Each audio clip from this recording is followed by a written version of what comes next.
Dubai is very famous for its iconic sky views, for its lifestyle. It has always surprised the global investors time and again. For the first time in the history of the world, we now have a property wave. We don't have a property cycle anymore. While handovers are in full swing for the last 2.5 years, the launches are getting even faster. Isn't it scary for investors or people who have not moved to Dubai? Is it really going to be stable? Because we have heard stories about Dubai. If you're not going to be seamless, you cannot compete. You're out. Dubai as a city is engineered to create the future lifestyle that everybody in the world is dreaming of. Firstly, the location of Wadi, in the only community in Dubai where the ruler of Dubai has given his name. It is going to be the community which is going to be coveted. It's going to have a spotlight on it. The world is coming to Dubai. Hello and welcome to Beyond Luxury by Arista Properties. My name is Shrishti, and today we are discussing why Dubai real estate market surprises global investors time and again. Joining me is Dr. Anand Menon, a business coach and investment advisor who has worked with professionals across multiple industries, including real estate. Dr. Anand, thank you for being here today. Excited to be here, and I'm sure we're going to have a great podcast. So, Dr. Anand, my question is that Dubai is very famous for its iconic sky views, for its lifestyle. However, I've noticed that it has always surprised the investors, the global investors, time and again. What are your viewpoints on that? I think we're going to continue to surprise them for the next 16 years. And that's because of our agendas that we have. I think one of the reasons why a lot of people are sometimes a little confused or they just don't get the Dubai market is for the first time in the history of the world, we now have a property wave. We don't have a property cycle anymore. This city operates on two markets parallelly at the same time. You will not see this in any market. So this is what surprises a lot of people because they're absolutely sure their understanding being built on property cycles. You have a wave right now in Dubai. A cycle is when typically you will have for the first few years, the developers become king.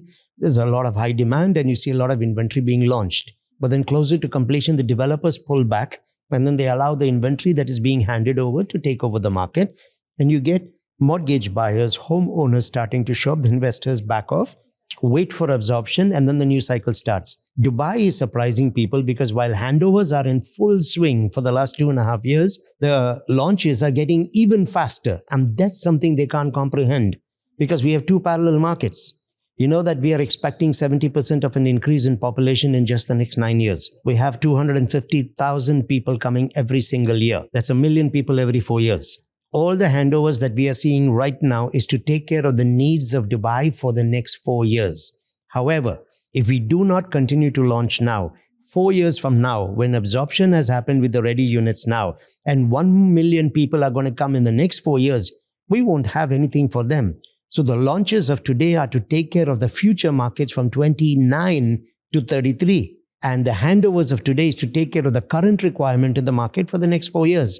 So it's two parallel markets. And the reason for this is we are clear about our agendas for the future. So all the developers are partnering with the government and the Dubai Economic Agenda 2033 to make sure we have enough inventory for 2.5 million people who are going to come in the next 9 years. But isn't it a little scary? I mean, there's so much happening in Dubai. And of course, it's been considered one of the safest place to be in. People are choosing it over lifestyles. People are choosing it because it's, the millionaire's house, as we call it now. So isn't it scary for investors or people who have not moved to Dubai that is it really going to be stable? Because we have heard stories about Dubai, how the market was and the market sort of went neutral. And now we have seen so much happening, so many new developers, so many developments, so many luxury real estate. Everybody is a luxury real estate developer in Dubai. So how does an investor actually differentiates between a luxury real estate developer and a non-luxury real estate developer for that matter? Okay, firstly, luxury is perception. Okay, even if you are in the affordable luxury category, you do want to give a lifestyle that is attractive to the people who invest in there. The ones who are putting the 1.5 million, the 2.5 millions, they want the best possible quality they can get in the 1.5 million. So luxury is the lifestyle concept that everybody wants to embrace. We are going to become the #1 city in the world by 2040, the urban master plan. We want to give the best lifestyle. We want to have the best airports. We want to have the best taxation structures, the best ecosystems, the best business environments. Why would we not have the best real estate residential experiences for whoever wants to buy in Dubai? What we need to differentiate is when we talk about luxury, we're talking about branded residences, the ultra high net worth people who are coming in. They're looking for signature homes and trophy homes. That is a very different category of luxury that we want to look at. But in general, the concept of luxury is what we want. We are giving the best lifestyle. We have the Dubai Quality of Life strategy for 2033. We want the best that we can give to the families that are leaving home and making Dubai their home for years to come. So luxury is, I think, something that you will see at all levels here. We just have to be able to differentiate between a BMW is a great car. It is luxury, but I wouldn't compare that to the Bentley. Then I wouldn't compare the Bentley to the Bugatti. So you go in at different luxury levels. Our goal is clear. We want to give you the best quality of life, whichever be the category you enter into the Dubai market. You mentioned signature developments, right? So as we call it, signature developments or boutique developments. Do you think there is a scarcity of boutique developments in Dubai? Because I believe that there is a demand for sure. Investors do look for it. However, we barely see these communities or developments which are one of its kind or which are boutique or exclusive for that matter. So do you think there is a supply and demand gap? There is a supply and demand gap even for the other categories. And it's been like that for the last so many years. We are short of homes for everyone coming into Dubai. However, post-COVID, we have seen a new trend come into Dubai because of how Dubai or the United Arab Emirates, how we handle COVID. The millionaires and the billionaires of the world started to notice Dubai and they wanted to come here. In addition, the post-COVID Dubai, we were the first to open. Even Abu Dhabi, our brother next door, took a year and a half to really open. You still had to do a PCR test to get in there. In 4 months, we were open for business. And that's when the world noticed Dubai. In addition to it, at that point in time is when Sheikh Mohammed stepped up and he started to create and promote these economic agendas and put it out for the whole world to see. So you have the Dubai Economic Agenda, the D33. You got the Dubai Social Agenda, the S33. You have the Quality of Life Strategy, 2033. Because it's not just about business, it's quality of life. You got the Education Agenda, E33. You got the Real Estate Strategy for 2033. You have the Urban Master Plan, 2040. You have the National Investment Strategy. There's just so much going on that Dubai as a city is engineered to create the future lifestyle that everybody in the world is dreaming of. Because of that, we have now seen a lot of the millionaires choosing to migrate and their selection is Dubai. 2 years ago, we had the highest in the world. 4,500 millionaires chose Dubai. Last year, 6,700 millionaires relocated with families here. This year, the projection is 8,200. So we're seeing a steady increase in the millionaires and the billionaires of the world choosing Dubai. They're choosing it because of the best ecosystems that we have for business. They're choosing based on quality of life. They're choosing on tax benefits. They're choosing on safety. They're choosing on education. They're choosing on healthcare. We're building the biggest airport in the world that will have 400 gates and handle 260 million passengers on the planet. A mall in Dubai is the most visited building on the planet. We had 111 million people who visited Dubai Mall last year. The city of New York had 72 million. And that's just one area in the downtown. So this is the popularity of Dubai that we see today. And that's the reason why today the millionaires and the billionaires of the world are coming to Dubai, because we have become the solution to the problems of the world. Boutique developments, however, I would like to know that why somebody would choose a boutique community. Like, for example, at Arista, we launched our flagship project, Wadi Villas, which has 30 exclusive units, 4-bedroom, 5-bedroom, and 6-bedroom mansions. So from your standpoint, I want to know that why an investor would choose a boutique development compared to a development which has, let's say, 300 units. Okay, there can be several reasons for that. The first thing is the quality of life that the millionaires and the billionaires are looking for cannot be found in many of those communities which are coming with the 400 units and the 800 units. So there is definitely a requirement here. So investors have a huge opportunity coming into these. Secondly, the exclusivity and the premium that comes into the community, because there's only this many units that you can get. That naturally creates a premium and a higher demand for those units. Take a look at watches, for example. You could look at a Rolex, which is a very, very popular watch around the world. But if you look at the Rolex watches, you can get the Daytonas, which are coming out, but they make between 100,000 to 150,000 pieces a year because it is a popular watch and it is an excellent watch. But at the same time, you can go to a Patek Philippe and they've got the Aquanaut watch and they'll make just 500 a year. Or you might get into, I don't know, the IWCs, they've got this Grand Aviator with only 250 pieces a year. So they create even more exclusivity by actually enhancing the scarcity for a premium quality. So this again is something that you will see in the boutique communities. The boutique communities, firstly, are not for everyone. If something is available for mass, it can never be boutique or exclusive. So, in simpler words, luxury is exclusivity, isn't it? You have to look at, I can have exclusivity in terms of creating some iconic, for example, if you look at the Palm, they will also tell you, we give you iconic lifestyles on multiple fronts. But again, you have the same challenge with a large volume. The moment you start having a lot of volume, the exclusivity actually starts to slow down. It's not so exclusive because I do have multiple options in the market where I can pick up a unit. So when I don't have it is where the premium comes on the unit and the premium stays. It becomes more coveted. It becomes a signature or a trophy home. That is the reason why the boutique communities are the ones that will be preferred by the millionaires and the billionaires of the world, because they don't want a home that anyone and everyone else can also get in the city. How important is the location for a real estate investor? Location is always going to be important, and it becomes even more important when you are going to talk about the kind of communities you have. Take Wadi, for example. Firstly, the location of Wadi. It is in the only community in Dubai where the ruler of Dubai has given his name to that community. That itself tells you something. It is going to be the community which is going to be coveted. It's going to have a spotlight on it. And it is going to be attracting people who want the signature lifestyles. So MBR, Sheikh Mohammed bin Rashid City, is definitely one of the most premium communities. And within that community, you got these sub-communities, and Wadi, where you guys have gone, Arista has gone with these exclusive 30 villas, is going to become super premium, particularly when the handovers happen and when you start to see the quality of the people coming into that lifestyle. Now, the other reason why it is attractive, because it's not just that it is located in Mohammed bin Rashid City. These type of people, they want to live close to the city, but away from the noise. So they want to live in gated, secluded, quiet communities because they're very private people, most of them, particularly when they come home to families. Most of these people have spent their life avoiding the paparazzis and all the attention. Okay? They don't want to see their kids going out. They don't want people hanging outside to check who's coming in, going out. So they choose these very private, secluded communities because it's really important for their lifestyle.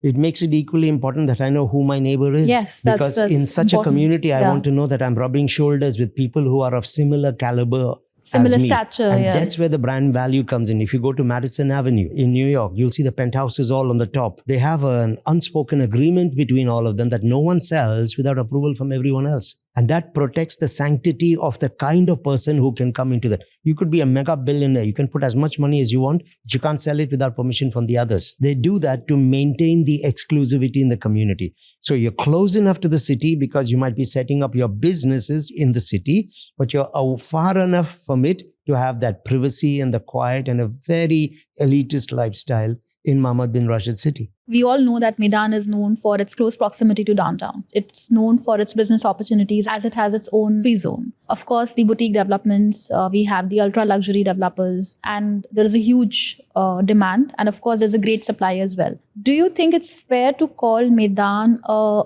urban community? Actually, yes. Does it go with the vision of with Dubai? If you look at the city of Dubai today, we know that we are having 5.15 million people coming in the next 16 years. We don't have place in our downtowns now. So the model of development for Dubai is mega communities, which will be smart cities, which is why we're spreading out into the desert. And one of the mandates now is all the new communities coming up should be a city in itself, a micro city. Everything should be within 15 minutes of where you are. So it could be a business park. It could be, in this case, a free zone licensing authority. It could be the infrastructure where you have a business hub, integrated e-businesses, transportation, all of this. Entertainment, you have the Mall of the World coming up very soon, which is going to bring another quality of lifestyle here.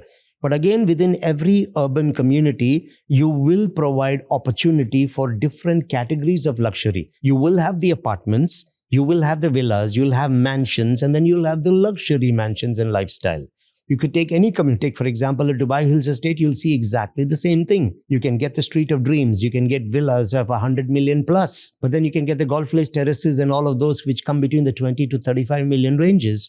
then you can get the maples and the sidras that are coming in the 6 to 12 million ranges, and then you'll get the apartments coming in the range of 2 to 3 million.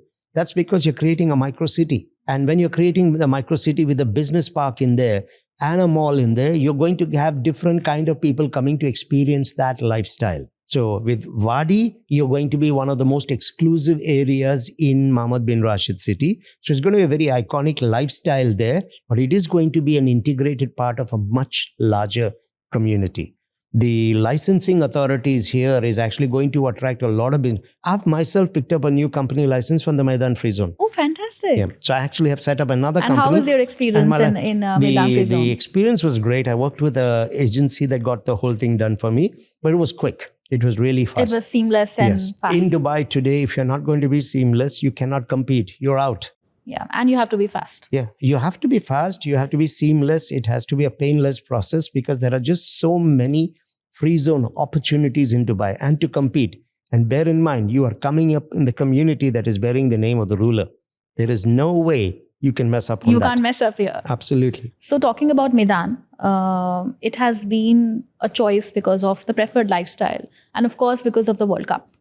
What are your views on that? Okay, the World Cup definitely brought Meydan into the spotlight. In fact, it brought Dubai into the spotlight. Sheikh Mohammed wanted to create the most expensive race in the world because of his love for horses. In fact, the entire Arab Peninsula has got this love for horses, and we do have some of the best horses on the planet. But he didn't want just another World Cup. He didn't want just another horse race. He wanted to create the one that would actually show the stature of Dubai in terms of global performances, competitions, entertainment. And so he wanted to create a permanent home for the World Cup, which was going to become a yearly feature. And what better place than in his own community to build the quality of lifestyle around the events where the showstopper every year was going to be that World Cup, where the who's who, the movers and shakers of the world, all come to participate in that World Cup. So again, it's one of the highlights of Meydan and that exclusive lifestyle because the rich people or the luxury-oriented people, they love horse racing,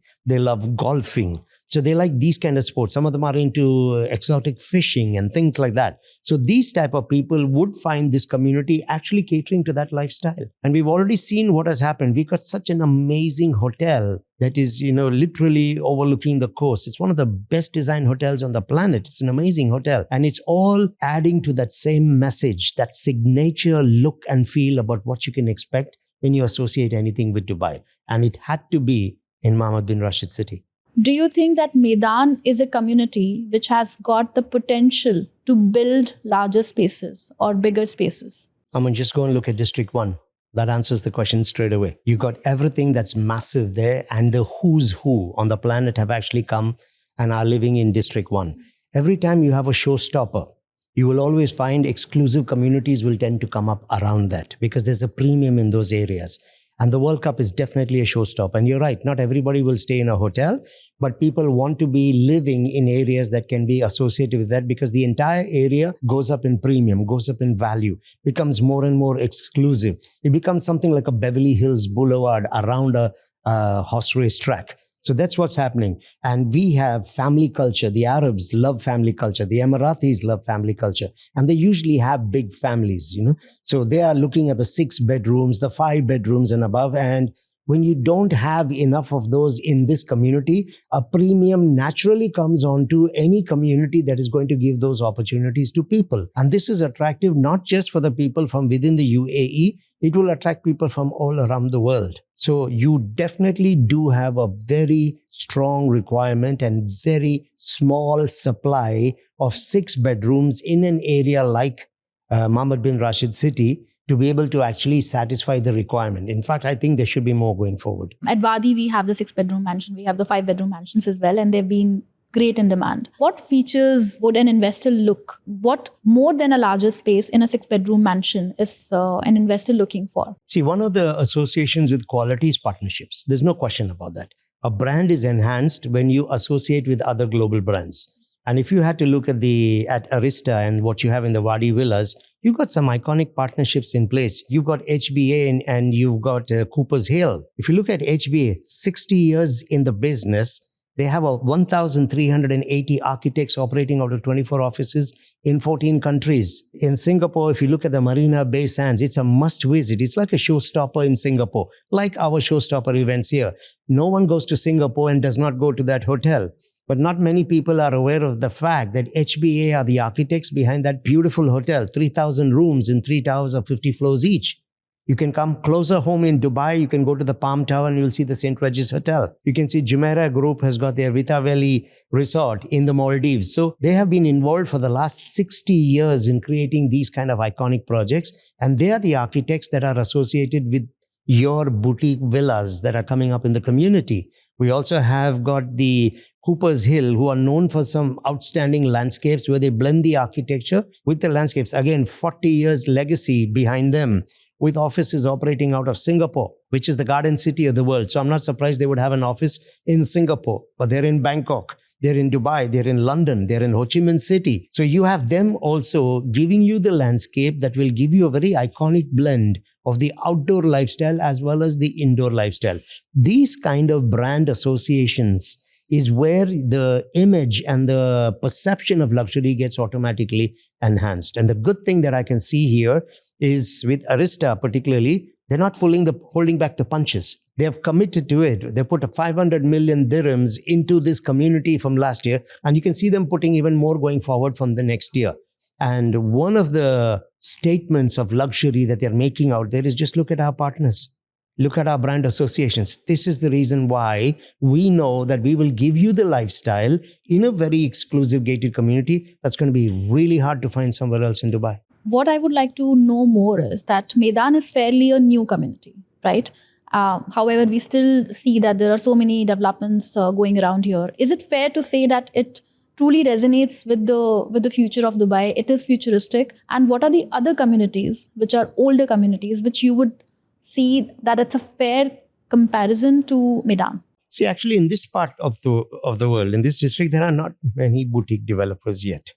I do definitely see a few more coming up in the future. We'll just have to wait and see for them when they show up. However, people who are actually interested right now at looking at it, they do have an option already available. So I think they should be able to capitalize on it because markets are at a premium. There is an extreme shortage in this category. And for these signature villas, price is never going to be an issue. It's not going to be a price point. I mean, it's not going to be a challenge. So there will be people who will be looking for these kind of communities. I think there would be some more coming up going forward. At this point on the horizon, this is what we have here. So as Arista, we made a commitment to invest 500 million dirhams into this project, into Wadi Villas. And when we did that, we were often compared to projects in London and New York. What is your take that as Dubai, it's often compared to London market and New York market in real estate? If you look at the ultra high net worth individuals who are buying the $10 million homes and up, because this is the category that we really want to be associating ourselves with. Arista believes in the vision of Dubai and actually has the confidence that these kind of homes will actually sell. London and New York were actually number one and number two. London being number one, New York being number two in the high end homes. If you look 2 years ago in 2023, London sold 240 homes over $10 million entry point. New York sold 211. So between the two of them, they sold 451. Dubai sold 438. 11 homes short of London and New York combined. Singapore, which has also attracted some of the best millionaires in the world, sold 111. For every one home worth $10 million and above in Singapore, 4 were being sold in Dubai. Last year again, we have gone more than London, Singapore and New York combined. This year, we're going to get even higher than that. So we can clearly see that there's a huge demand for this. Just look at the percentage increase of millionaires and we will see the shift in the quality of lifestyle coming in here. In the last 10 years alone, if you look at the percentage increase of millionaires, that will show you the need for these kind of homes. New York, which has the highest number of millionaires in the world, 254 millionaires, had a 40% increase in their millionaires in the last 10 years. Singapore also had a 40% increase. Las Vegas had a 34% increase. London went minus 15%. They're all in Dubai now. Beijing had a 70% increase. Shanghai had 72%. Dubai had 78%. in the last 10 years. So this was a clear sign that the millionaires and the billionaires of the world were giving their tick of approval to Dubai. And more of them are coming this year. So there is a huge requirement for homes. What do you think are the 5 things a real estate broker should focus on while selling a ultra luxury development? First thing is they need to feel ultra luxury themselves. It's as simple as that. You cannot come with a 2 million, 5 million, 10 million mindset and expect to sell homes which are 20 plus million, because the nature of the client that you're going to meet has that kind of mindset. People buy from people they like, but people like themselves. So if you're not going to show up feeling expensive and premium on the inside, there is no way you can sell this kind of thing. The second thing is you have to be able to interpret and understand these kind of communities in the light of the economic agendas going forward. If you cannot connect it with the economic agendas and the growth potential of the city and the millionaire magnet that we are becoming, is going to be a hard sell. So I think that's important. The third thing I absolutely believe is in their approach and the professionalism with which they approach selling these kind of homes. You cannot come in with this Habibi, come to Dubai and buy kind of mindset. That does not sell these kind of homes. If you want to do that, go and sell a 1 million home. I honestly don't think you should do it even for that category of homes. But you definitely cannot be doing it for these category of homes. Get on point. Understand your clients. Understand the dynamics of the city. Understand why would the ruler of the city even give his name and a thumbs up to a community like this. So that's what they have to do. They have to elevate their selling to the next level. One of the things which I always tell salespeople to understand, I ask this in most of my sales training. I said, how many of you trust salespeople? Not one hand goes up. Why? Not one hand goes up. This is the reality. That's shocking. Yeah, but this is the reality on the planet. Not one hand goes up. And that's important to understand. If you're a sales guy and I don't trust you, then why would I trust the words that's coming out of your mouth? Here's a secret to selling, and this is really important for this kind of product. People do not react to the words that you use.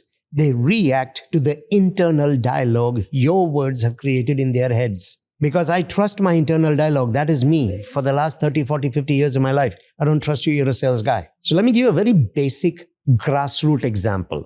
Let's say I have found out that there is this millionaire who's moved into Dubai and I want to connect with him because I believe there's an opportunity. Now imagine picking up the phone, calling that person and saying, good morning, Ahmed. My name is Anand and I'm calling from X real estate company. The first thing in his head is another one of those guys. Now, the reason that has happened is my introduction was so basic that I actually made him think that way. So what's he going to tell you? I'm not interested. Disconnect. But he disconnected because of the internal dialogue that got created, which came as a result of the words that I use. Remember, when to talk to the millionaires and the billionaires of the world, you've got to become a master of language influence. You have to understand unconscious patterns. Is this client a left brain client? Is he a right brain client? If you don't even think about these things, what's your opening line? What I've seen is that a lot of sales professionals here in this Dubai real estate market who believe or who aim at selling luxury real estate developments don't really have these facts and figures. I've seen you quoting a lot. Absolutely, I'm dazzled by these numbers. Where do you get this information from, and where can the real estate agents can source the authentic facts and figures? I'm not going to give them that answer, and I'll tell you why. Why? I'll tell you why. Yeah, There's too much of spoon feeding happening with these people in the market. When you really love what you do, you will find the answers. It's not a job anymore. It's a joy. No one taught me this. The ruler's office doesn't pick up the phone and tell me, by the way, Dr. Anand, these are the numbers from yesterday. It's because I love real estate and I love my city that I make it a point that I know every day what's happening in my city. And even if you did give the sources to them, they're not going to look at it. Because it doesn't really matter. Because it comes from within. So you do your research so well. I think in one of the points you made that what's important for the sales guys while selling luxury real estate developments, it's also important that they research about the market, they research about the developer, they research about the client as well before pitching any luxury product, not even just real estate. Of course, you see, most of these people, they already have financial advisors. They got portfolio managers who are extremely well researched. They'll spin circles around you if you think you can just show up there because you have 10 years experience in Dubai. And today what's working against you is ChatGPT. I actually did this recently at another developer's office in the same building. Actually did it. I asked the group of brokers there, I said, okay, tell me why Meydan. Give me 5 reasons why Meydan is an absolutely amazing investment opportunity. Give me data, Give me reports, credible ones that I can quote, and share 3 comparable areas. I said, who can answer the question? No hand went up. I said, now all of you open your phone. You have ChatGPT on it? Type the same thing. So they typed the same thing. I said, wait for 2 seconds. But I'm shocked that they had no answer. No, they couldn't give the answer this way, right? Because most of them have not done the research. But there's a point I'm trying to make here. When I told them, I said, now you typed the question, wait for 2 seconds, look at your phone. And you could see the jaws opening because the amount of information that came, credible sources, statistics, the comparisons. I said, now remember this. 4 years ago, when we did not have a ChatGPT, a client would not know where to look for this information. He would turn up in Dubai and he would be heavily dependent on you. Today, he's on the plane taking the flight in and he types the same question and he shows up in the sales center far better informed with the data than you. So a client is much more informed. Absolutely. ChatGPT is giving him access to everything. He'll probably read it, come here and keep quiet about it, and he'll see how much you know. That's interesting. Yeah, so that is the reality. I know we spoke about this, that Dubai has been shocking global investors. And we spoke about all the reasons. But is there any other reason which we haven't spoke about? There could be one, actually. It's called a frame of reference. As human beings, the only way we can relate to something is if we can create a frame of reference around it. Now, the problems with frames of reference, our frames of reference tend to be something that we know, something that we have experienced, or something that we understand. So it usually tends to be a reference from the past, something we have experienced. The challenge is, while most of the cities are cities of the past, Dubai is a city of the future. So when you try and bring a past reference as a frame, and you try and understand and fit a future city into it, it's not going to happen. The second danger with frames of reference is it tends to be unconscious.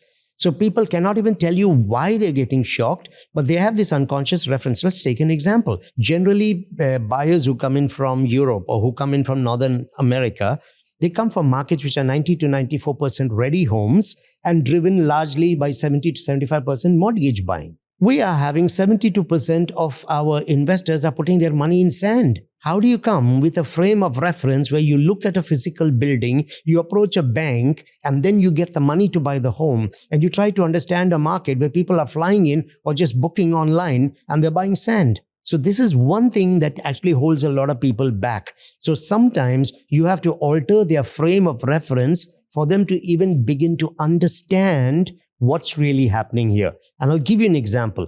Last year in July, I was in Singapore, and they're very detail-oriented, very fact-driven, research-based people.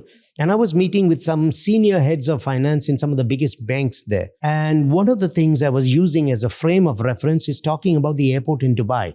Now, sitting in Singapore and telling someone Dubai will have the largest airport in the world, 128 billion dirhams, doesn't make any sense. He has a frame of reference. Now, what is the frame of reference for someone in Singapore? Changi International Airport. So here's what I did. This is just to give an example of the power of a frame of reference. So this is what I said. I said, your airport is one of the best airports in the world. I love Changi Airport. You have 4 terminals, 117 gates. You have a handling capacity of 89 million passengers a year. Last year, 58.3 million passengers came through your airports. In 2025, you start constructing your 5th terminal. It will be ready by 2030. You'll add an additional 100 gates. You will be able to handle 130 million passengers. You know what they said? You know Singapore better than us. I said, the Dubai airport will have 400 gates and we will handle 260 million passengers. For every one that will come through your gates, 2 will enter Dubai. You know, that's when the people begin to understand. And here's where the kicker comes. 10% of the size of Singapore as a country is the size of our airport. And I told them another one. We're going to have 5 parallel runways. I'm sure you sat in an airport in the nights and you see the lights in the sky, one behind the other. In the future in Dubai, the lights will be parallel. You'll see 5 lights coming in together, and behind them, the lights. The world is coming to Dubai. I'm so happy to hear all these numbers. In fact, so many things which I wasn't aware of. And it was an honor to have you here. I'm sure that the audience loved all the information and the knowledge you shared. Thank you, Dr. Menon, for being here today. Thank you for having me. We hope you enjoyed this episode of Beyond Luxury by Arista Properties, and stay tuned for more.